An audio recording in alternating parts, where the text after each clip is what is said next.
چند آیتیں آ گئیں اہل ایمان سے خطاب میں، اب پھر کچھ منافقوں کا معاملہ ایک آ رہا ہے۔ انا انزلنا الیک الکتاب بالحق لتحکم بین الناس بما اراک اللہ، اے نبی ہم نے آپ پر کتاب نازل کی ہے حق کے ساتھ، تاکہ آپ لوگوں کے مابین فیصلہ کریں انصاف کے ساتھ، اور جو اللہ نے آپ کو دکھایا ہے، یعنی ایک تو کتاب دی ہے، قانون دیا ہے، ایک آپ کو بصیرت دی ہے۔ یہ اللہ تعالیٰ کی طرف سے بصیرت خاص، ظاہر بات ہے کہ ایک جج بیٹھا ہوا ہے اور جج کے پاس اپنے کتاب ہے، فائل ہے، شہادتیں ہیں، گواہیاں ہیں۔ اب ایک اس کی اپنی ایک چھٹی حص بھی ہوتی ہے، اس کی اپنی جو ہے ایک ججمنٹ بھی ہوتی ہے جس کو کہ وہ بروئے کار لاتا ہے۔ تو اس کو اللہ کہتا ہے جیسا کہ ہم آپ کو دکھاتے ہیں اس کے مطابق فیصلہ کریں۔ وَلَا تَكُنْ لِلْخَائِنِينَ خَصِيمًا، اور خیانت کرنے والوں کی طرف سے آپ نہ جھگڑیں، یعنی ان کی طرف سے وکالت نہ فرمائیں کہ آپ کوئی اگر مسلمان ہے، کہنے کو مسلمان ہے خائن، تو اب اس کی طرفداری جو ہے آپ کو نہیں کرنی ہے۔ اس کا اصل میں ایک واقعہ ہو گیا تھا کہ ایک منافق مسلمان، اس نے کسی مسلمان کے گھر میں چوری کی، نقب لگائی، وہاں سے ایک آٹے کا تھیلا لے لیا، کچھ اسلحہ لے لیا۔ وہ اپنے گھر تک آیا تو وہ آٹے کی تھیلے کے اندر کہیں سوراخ تھا تو وہ آٹا گرتا گیا، تھوڑا تھوڑا وہ سارا راستہ جو ہے پتہ چل گیا کہ اس کے گھر تک سوراخ پہنچ گیا۔ پھر اسے کچھ خیال آیا کہ ممکن ہے مجھ پر شک ہو جائے، اسے پتہ نہیں تھا کہ یہ آٹا بھی میرا لاش فاش کر رہا ہے۔ اس نے یہ کیا، اسی وقت جا کر ایک یہودی کے ہاں امانت رکھوا دیا، یہ سامان میری امانت ہے تمہارے پاس، لیکن وہاں بھی وہ نشان جو ہے آٹے کا وہاں بھی پہنچ گیا۔ اب اگلے روز جب تلاش ہوئی اور وہ آٹا جو گرا ہوا تھا راستے میں، اس کو دیکھ کر کھوج لگاتے ہوئے لوگ پہلے اس کے مکان پر پہنچے، اس نے صاف انکار کر دیا، تلاشی لے لی، چیز نکلی نہیں۔ اب انہوں نے دیکھا تو وہ آگے جا رہے ہیں نشان، وہ وہاں پہنچ گئے، یہودی کے ہاں برآمد ہو گیا۔ یہودی نے کہا ٹھیک ہے، یہ مال ہے، یہ رات رکھے یہاں پر حفاظت کے لیے رکھ گیا تھا۔ اب یہاں پہ جھگڑا ہو گیا کہ اس کے جو قوم کے لوگ تھے، اس کے گھرانے کے لوگ، اس منافق مسلمان کے، ان کا نہیں یہ جھوٹ بولتا ہے، یہ یہودی چور ہے۔ اب وہ یہودی کا اور مسلمان جو منافق تھا اس کا مقدمہ تھا جو حضور کے سامنے آیا، اور پوری قوم، اس کا پورا گھرانہ جو ہے، وہ قبیلہ اس کا جو ہے وہ آ گیا شور مچاتے ہوئے اور قسمیں کھاتے ہوئے، ہمارا یہ آدمی تو بہت نیک ہے، اس پر خامخواہ یہ جھوٹا الزام لگ رہا ہے اور یہ ہے اور وہ ہے، یہاں تک کہ کچھ حضور کا دل بھی پسیجنے لگا اس شخص کے بارے میں۔ اس پر یہ آیت نازل ہوئی ہے، خیانت کرنے والے کی طرف سے آپ وکالت نہ کریں، اس کے سہارا نہ بنیں، اس کو مدد نہ پہنچائیں۔ وَلَا تَكُنْ لِلْخَائِنِينَ خَصِيمًا، اب خصیمہ بحث کرنے والا، للخائنین، علی الخائنین ہوتا تو خائنوں کے خلاف، للخائنوں کے حق میں آپ دلیل نہ دیں۔ واستغفر اللہ، اور یہ جو بھی آپ کی طبیعت میں نرمی پیدا کچھ ہو گئی تھی، اس پر اللہ سے استغفار کیجئے۔ ان اللہ کان غفورا رحیما، یقیناً اللہ تعالیٰ بخشنے والا اور رحیم ہے۔ ولا تجادل عن الذین یختارون انفسهم، آپ مت جھگڑیے ان لوگوں کی طرف سے جنہوں نے کہ اپنے جانوں کے ساتھ خیانت کی ہے۔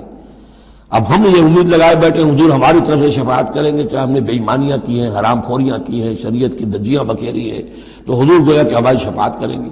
یہاں فرمایا جائے وَلَا تُجَادِلْ عَنِ الَّذِينَ يَخْتَارُونَ أَنفُسَهُمْ، مت جھگڑیے آپ ان لوگوں کی طرف سے، ان کی طرف سے وکالت مت کیجیے۔ ان اللہ لا يحب من كان خوانا اثیما، اللہ تعالیٰ کو بالکل پسند نہیں ہے وہ لوگ کہ جو خوان ہوں، خیانت کرنے والے اور گناہ گار ہوں۔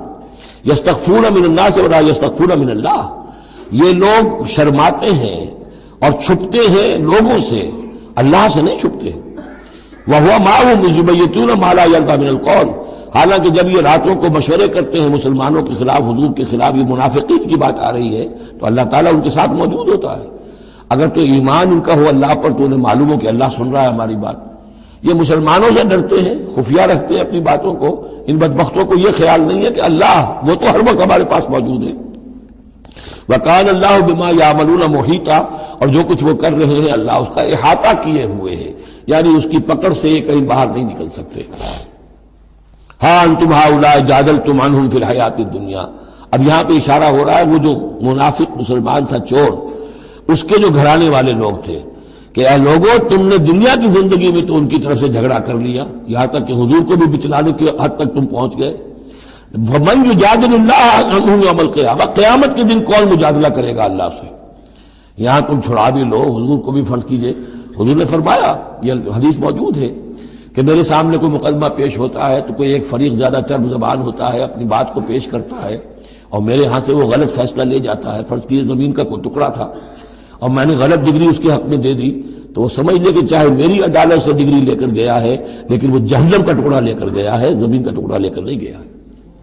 تو یہ تو معاملات ہیں کہ جو بھی عدل ہو رہا ہے، فیصلہ ہو رہا ہے، اس میں جو بھی کیسز ہیں، جو بھی گواہیاں ہو رہی ہیں، اس کے مطابق فیصلہ کر رہے ہیں۔ اب ہر وقت تو اللہ تعالیٰ کی طرف سے حضور صلی اللہ علیہ وسلم کے لیے ہر مرحلے پر تو نہیں تھا، جہاں اللہ ضروری محسوس کرتا تھا آپ کو متنبع فرما دیتا تھا۔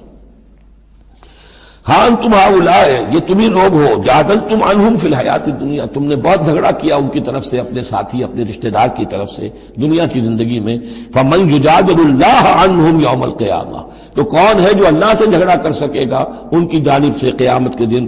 امن یکون علیہم وکیلا، یا کون ہوگا جو اس کا کارساز بن سکے گا، ان کا وکیل بن سکے گا؟ وَمَن يَعْمَلْ سُوءًا أَوْ يَظْلِمْ نَفْسَهُ، اور جو کوئی بری حرکت کرے گا یا اپنے اوپر ظلم ڈھائے گا، ثم يستغفر اللہ، اور پھر اللہ سے استغفار کرے گا، یجد اللہ غفور الرحیم، وہ اللہ کو پائے گا غفور الرحیم۔ سیدھی روش ہے، غلطی ہو گئی، خطا ہو گئی، مان لو، جو دنیاوی سزا ہے وہ بھگت لو، اللہ سے استغفار کرو، آخرت کی سزا سے چھٹکارا مل جائے۔ اب اس سے بھی آگے ہے معاملہ، وَمَن يَكْسِبْ إِثْمًا فَإِنَّمَا يَكْسِبُهُ عَلَى نَفْسِهِ، جو کوئی بھی کوئی گناہ کماتا ہے وہ اپنی جان پر وبال لیتا ہے۔ وَكَانَ اللَّهُ عَلِيمًا حَكِيمًا، اللہ تعالیٰ علیم اور حکیم ہے۔ وَمَن يَكْسِبْ خَطِيئَةً أَوْ إِثْمًا ثُمَّ يَرْمِ بِهِ بَرِيئًا، اور یہ معاملہ تو بہت بڑھ کر ہے کہ کسی نے کوئی گناہ کمایا، کوئی خطا کی، کوئی غلطی کی، کوئی جرم کیا، پھر اس کی تہمت لگا دی ایسے شخص پر جو بری ہے۔ یہودی تو بری تھا، اس کو سزا دلوانے کے لیے سب تل گئے۔ تو ثم یرمی بہ بریئا، جو بری ہے اس سے، اس کا کوئی تعلق نہیں، اس کا اس میں کوئی گناہ میں حصہ نہیں، فقد احتمل بہتانا و اثما مبینا، تو اس نے تو اپنے سر پر بہت بڑا طوفان اور بہت کھلا گناہ کا بوجھ لے لیا ہے۔